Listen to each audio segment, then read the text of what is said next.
What's up to all my freelancers and creatives? This is Nathan with another episode of Freelance Jumpstart TV. And in this episode, we're going to talk about redesigning a website. Back in episode 55 of Freelance Jumpstart TV, I talked about that I was going to take some time to work on my business, build a couple things.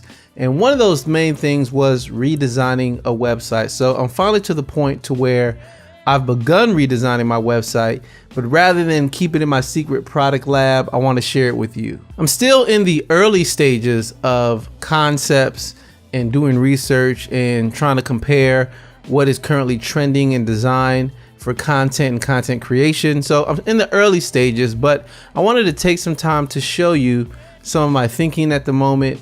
And I know you can benefit from it because maybe you either want to start a website yourself or already have one and you're thinking about, I have a website, it's not doing what I want it to do. How can I redesign it so that my goals can be reached, right? So that's literally what I'm going to talk through right now, but I'm just going to use myself as an example. And oftentimes as creatives, we have clients, we work with clients, but we're not as strict on ourselves as we are with our clients, but I'm going to be a little more strict on myself this video. So let's go to my desktop and dive in on some of these things and these topics. Okay, so here we are on my desktop. And right now we're looking at my website, nathanallotey.com, and had this site for some time. And I can honestly say this site is okay. I don't think it's like stellar or blow people away, but I think it's nice for the time that it was built. And just scrolling through it and looking at things, I have three main things. I introduce myself here at the top. I introduce myself. Then I mention, hey, look at me. I have a podcast. You might want to check out this podcast. And I have another podcast here you want to look at. And then I start talking about there's a guide and all of that. And then I also have blog articles here. Now I can honestly say that this is okay, but it's definitely not the direction that I want to go in currently. For the time, it was good when I launched it, because when I launched it, I wanted to do two things: introduce myself and show off my portfolio.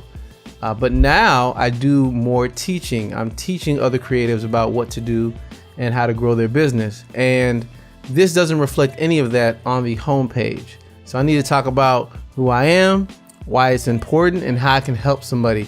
That's not captured on the homepage. It's more so, I'm Nathan, look at some stuff I got. I don't want that. I want to go on from there and grow on that. So let's go back. This is still at the desktop at the moment. And the first thing to do, since I already have a website, is to do some research, do some background as to what is working and what is not working, right? So you have to define what your goals are. What is the website supposed to do? What is the main reason you created the website for? That's the main question to ask. And what do you want to happen on the website? And that's primary, secondary, so on and so forth. So right now I'm looking at Google Analytics, and Google Analytics is free online. And you can look at what is going on your website. Google Analytics will help you identify trends on your website. So the time period we're going to look at as an example is October 1st to, at the time of this recording, that's yesterday. So the reason we're looking at that is October was the first time I released, my podcast. That's when I literally started changing my position in the market. I went from a guy who's like, hey, I'm available for web design, to I'm teaching other people. I started in October.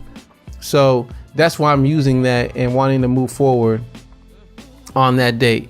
And so in Google Analytics, I went to behavior, and then I went to site content. So I'll zoom in. I went to behavior, site content, and then I went to all pages. And I'm looking at all pages at the moment. And I see a listing here. I'm looking at the top 100 pages. Now, really, it depends on how many pages you have on your website. I'm looking at top 100 to see if I can catch any trends. But honestly and truly, this is okay at the moment. Now, you may be looking at this and saying to yourself, oh, well, I know other sites that get a lot more visitors. It's not about how many visitors you get. It's about the quality of the visitors that come to your website. I can have 100K visitors and then they not do what I want them to do, or just be spam traffic. So looking at this right now, and I'll go through this quick. You want to dive into this, but the first question is, are people doing what I want them to do? So I really built my site to focus on getting clients and teaching others, and hopefully leading to connecting with other creatives. But I can tell you right now, I'm just going to look in the top 20. Things are going okay, but look at contact. Contact is number 9. If I want the main goal, I'll zoom in. Contact is number 9. So if the main goal of my site is to get people to contact me, it's not accomplishing that goal, at least not right now. So that's something to think about. But the one thing that I can say is, let's look at the top pages. So this is the home page, right? It's just a slash. This is my YouTube channel. So many people get introduced to me through YouTube, right? It's something to take note of. Here is a link that sums up my podcast, Freelance Jumpstart TV. And let's look at that. That is this page, right? That is what this page looks like, Freelance Jumpstart TV. And I talk about my podcast and I tell people they can subscribe, right? So yeah, so there's that in Google Analytics as well. Then there is my about page. My about page. And I'll pull that up. Now this about page is old in my opinion, and I don't believe it's executed properly. Again, I'm introducing myself. Let's zoom in. I am Nathan Allotey. I have a passion for making things better and more efficient. I serve as the lead creative in design. Too many eyes. The about page still needs to be focused on how I can help someone else. I wrote this some time ago. A great example of a good about page is Sean McCabe at Sean West. Now his is a little unconventional, and what I mean by that is he tells a story and it's pretty long. However, he has a short version of it and he's done. Then he says, okay, here's like the long version of it. And you keep scrolling and scrolling and scrolling and scrolling and scrolling. And that's kind of long. However, it speaks to both audiences. If somebody wants to go deep and learn about you, they can learn. If somebody wants just a quick summary, he had that at the top. And he's introducing you to the brand, his brand, by telling a story. That's what's missing from my site. I'm summarizing things and I'm not telling a story about what's going on, how I got here. After this, somebody should read your about page and feel like they know you. So they should read the about page and say, I know Nathan. That's the goal. And right now, the page is not doing that. So going back to Google Analytics, about page. So I need to know, I need a better about page. TV, that's my podcast again. This is a podcast episode. This was an episode I did about marketing frameworks. Why is this so popular? Something to think about. Maybe I need more content around that. Maybe I need to do a follow-up. That there's much room for improvement there. My blog. Let's go to my blog page. At the moment, this is the blog page. It's pretty plain. It just has a summary of all my posts. It's a small preview. And for me, my blog is different from my podcast episodes, right? So the blogging content is different. So I need to think about how can I better improve this blog and make it better. Again, to look at some reference examples, let's look at, there's some other blogs as well. Well, we'll come back to that. But note that's another page I need to change. And then here in Google Analytics again, anatomy of a contract. That's something that is a blog post. So again, I might need to write more about contracts. Contact page that I don't like. This is my contact page. I don't like it. It's straight to the point, though. You know, if you need to get in contact with me, let me know. Do you have a question? Do you want me to? Do you have a question? Do you want me to speak? I think it's general questions, speaking requests, interview requests, project requests. That's like the breakdown of it, you know, right there. So again, you know, this is the page, but a lot more could be done on it, right?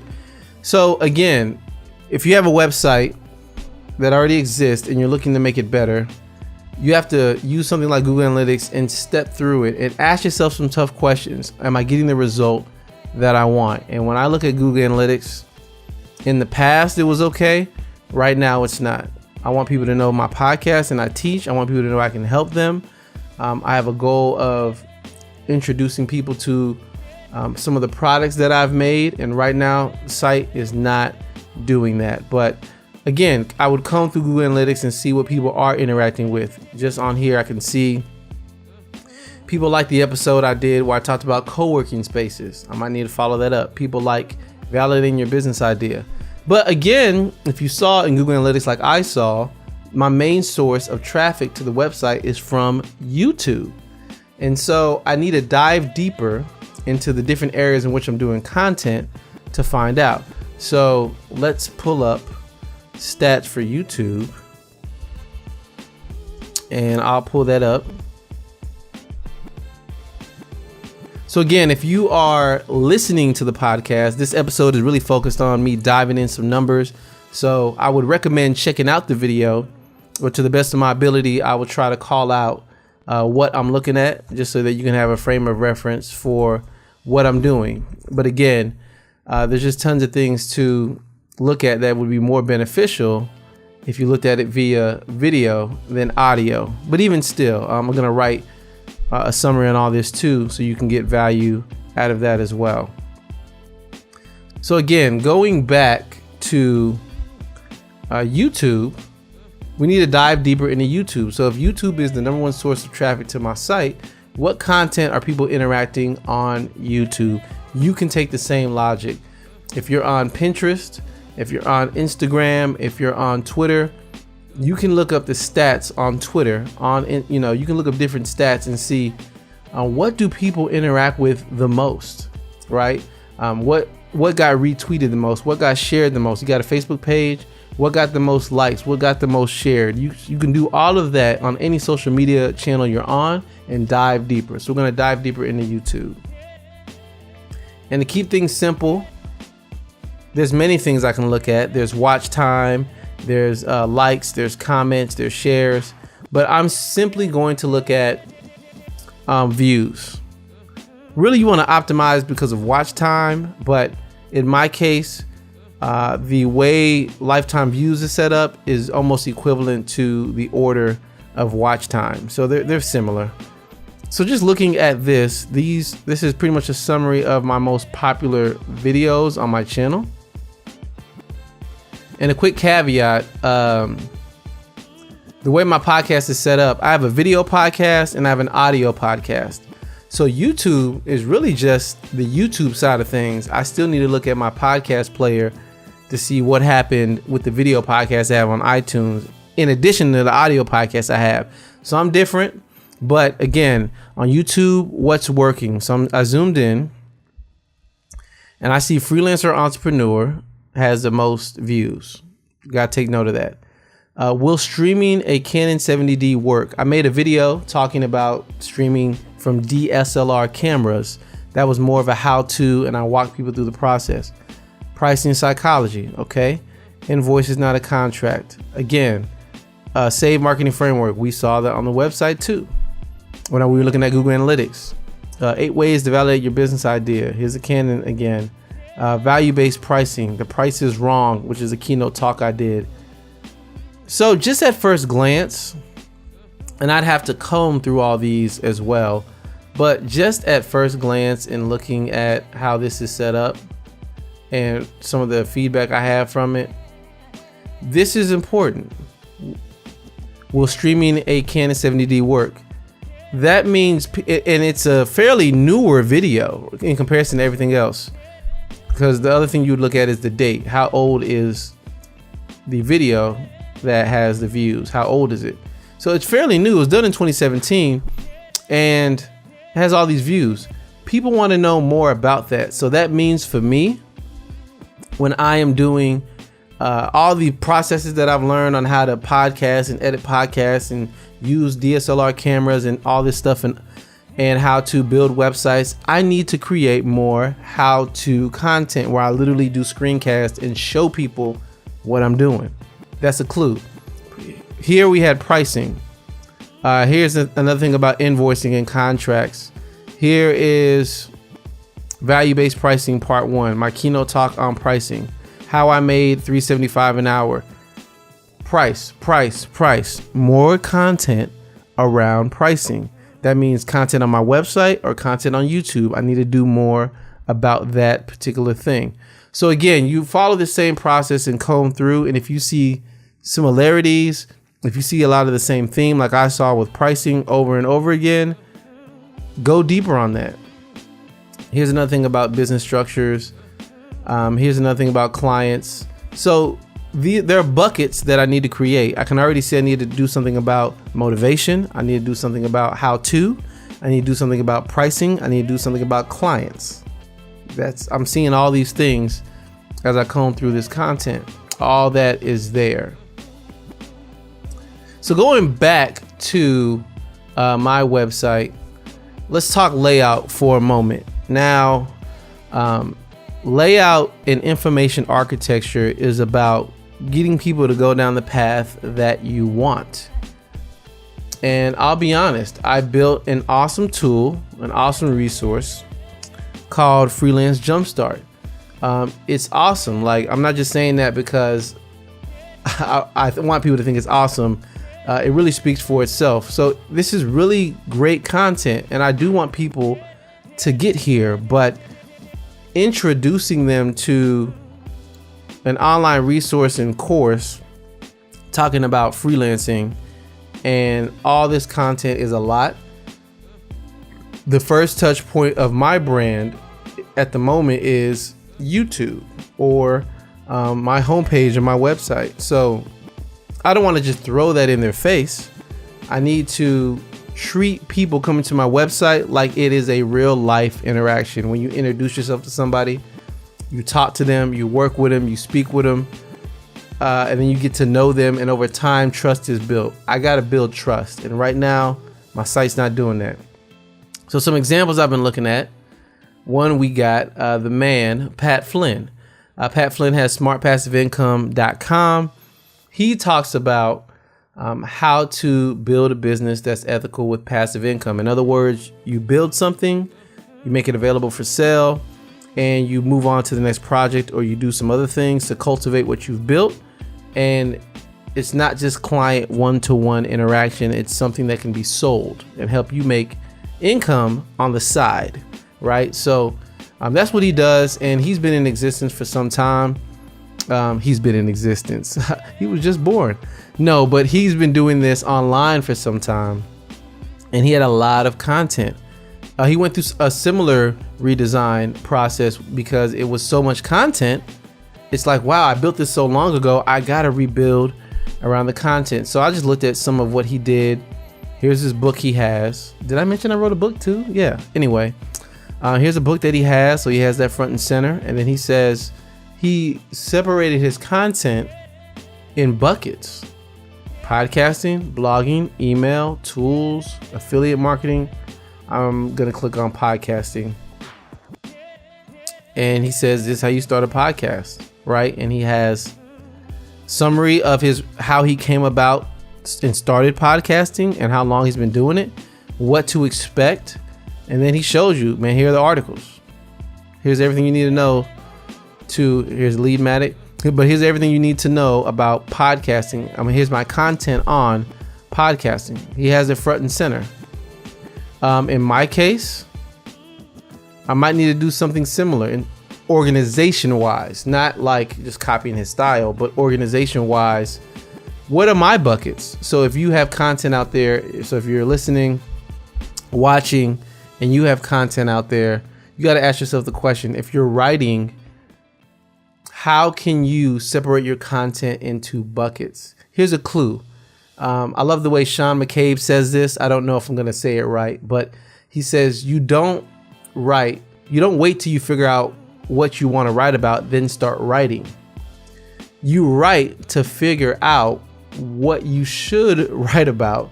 So in other words, if you just write and put things out there, you'll find out certain content will resonate, certain content will not. Certain things you will enjoy writing about and teaching about, certain things you will not. But you will not be able to get that feedback unless you put something out there. So start somewhere, and that's what I'm doing. I wrote all this content. I believe it was 1,000 words per episode. So I wrote, I have over 55 episodes of Freelance Jumpstart TV, not counting my other podcast, not counting everything I wrote in other areas. So I have all this writing, but now I have to see what did people like and what did they not like. And now it's helping me shape what those buckets are with what we saw on Pat Flynn's website. So that's one thing that I would take from Pat. I took, okay, I gotta have my content in buckets, and I gotta arrange it in a better way. And he even has this here on the menu bar. He even has those very same buckets, right? And you can still click on the menu, find out more about him, speaking, contacting him. And let's here's all his podcasts that he has available, because he has more than one. Here's his blog, different sections and categories of the blog. Here's everything that he's selling. So it's just organized better. And my site right now is still set up for me when like I said, wanted to show my portfolio. It has to change. Here's another thing. This is Brennan Dunn with W Freelancing. Me and Brennan kind of have the same target audience, if you will, freelancers and creatives and consultants that we're trying to teach and reach out to. I learned a lot from Brennan, so I love his content and I love his site. He's changed things immensely. This site used to look way different. But again, his main thing is, and I'll show you, his main thing is mainly topics. He has set up topics about business and freelancing. Here's getting started, here's branding, here's marketing, here's pricing. And he pretty much has content and products for each of these categories. So no matter what you need help with, he has a product for it. However, the product is not front and center. This content is. Getting you on his email list is front and center. Look at this on the bottom. It's the little piggy. It says freelancers learn how to charge what you're worth. If I click on that, I'm taken to a page that says charge what you're worth. Get on his email list. So again, his main goal is to connect with you and build a relationship with you. That was front and center. My site doesn't have that. I got to work on that. Another creative, Paul Jarvis. Now, Paul, I'm cool with Paul.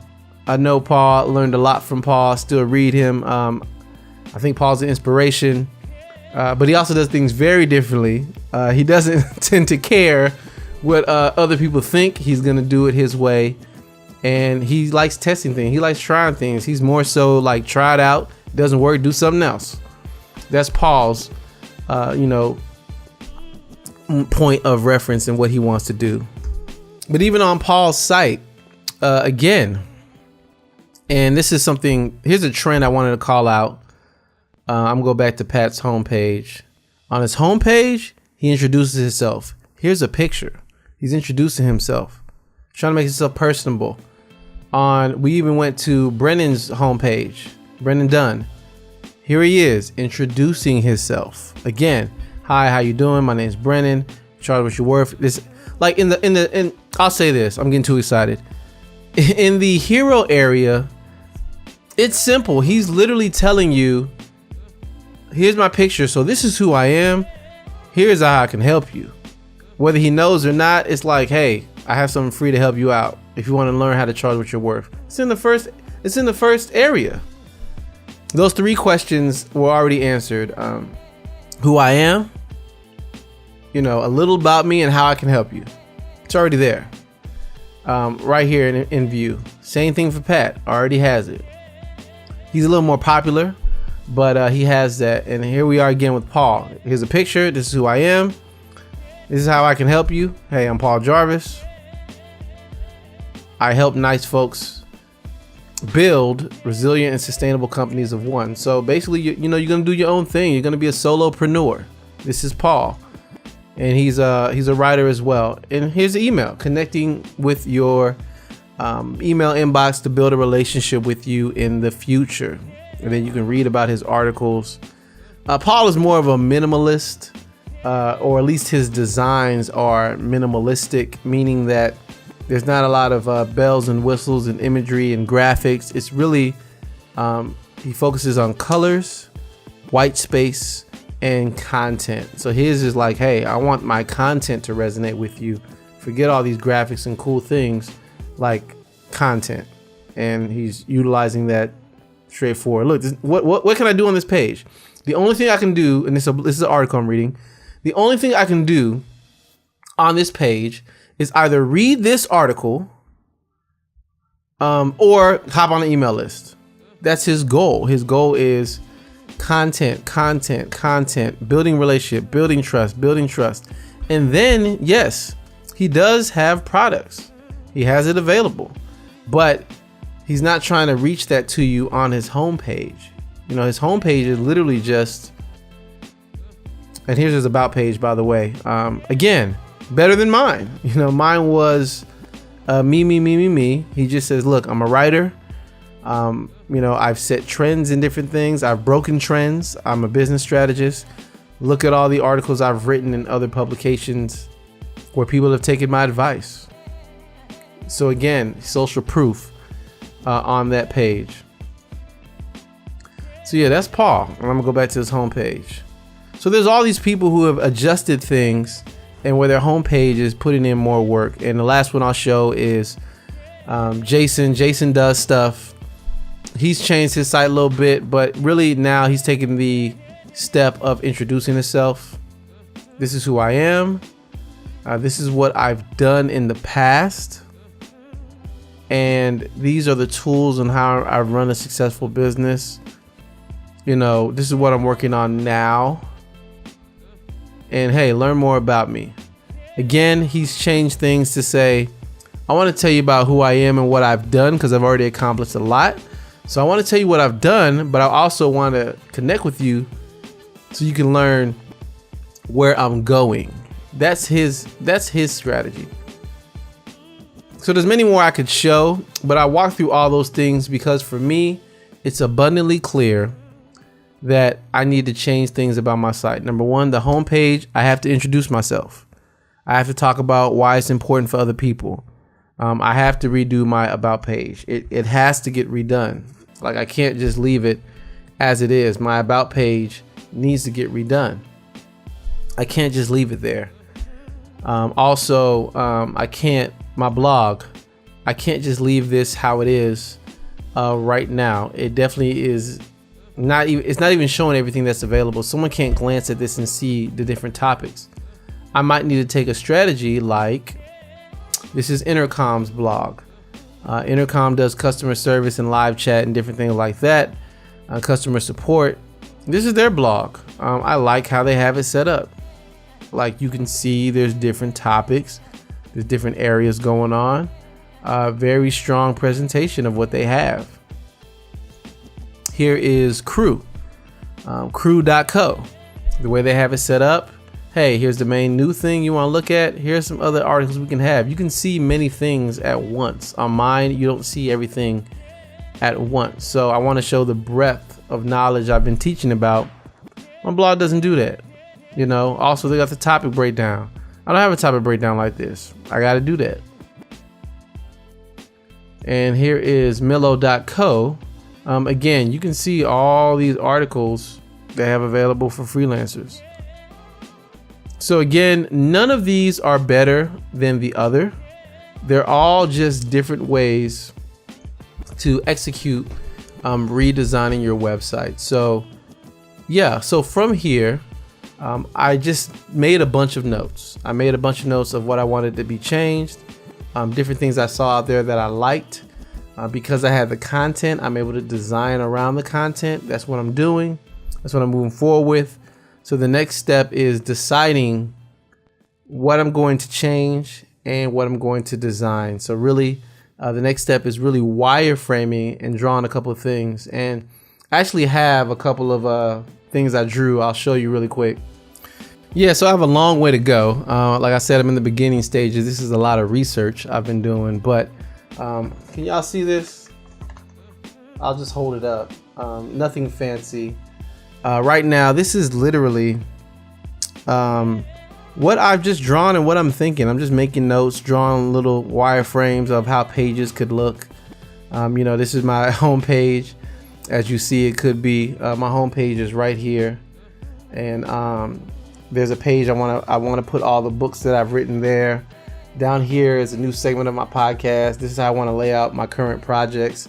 So I'm brainstorming. So I'm just looking around, seeing what other people are doing, seeing if it works for them, what I like, what I don't like, and I am making notes. And I am going to, the next step after that is draw out many different designs. I have more. It's another page, but maybe I need it. Like, this is another page. This is like my tools page, my workspace page, and how I want to do it. So yeah, I'm just sketching different things and getting different ideas from people and building up the case for what I like. And after this, I'm gonna start literally designing in Photoshop, and building things out with code. So again, if you look, I just wanted to share what I've been doing, what I'm working on, why it's important. And for anybody who's thinking about redesigning your website that already exists, start with research. What is working? What is not working? Are your goals being reached? And for me, I have to redesign. The goal of getting people to contact me more is not working. The goal of introducing people to all the content that I have in the best way, it's not. You saw YouTube was my number one source. If people come to my site, I need to show them everything that I have to offer and put it in categories and buckets. I'm not doing that. My about page, it's about me. I need to make it about how I can help the visitor. That's what it needs to be about. So again, shoot me a question. I definitely wouldn't mind answering it or looking at your website and suggesting things to change. I literally just did that to somebody the other day, gave them a lot of valuable feedback, and they were going to implement it on their site. So yeah, this is why I'm here. This is what I'm working on. Thank you for taking the time to check out this episode. I greatly appreciate it. And really, if you have any questions, feel free to reach out to me. It doesn't matter if it's Twitter. It doesn't matter if it's on my website, Allotey.com. Doesn't matter if it's in the comments section. However you reach out to me, I'll definitely get right back in touch with you. There are show notes for this particular episode, so you can go to freelancejumpstart.tv/57, because this is episode 57, and you can see some of the examples I brought up, some of the people that I'm referencing, some of the questions you may need to ask yourself when you're going through a redesign or wondering if you should redesign your site, and how I go about doing that logically in a way that could be effective. Well, until the next one, I will catch you later. See ya.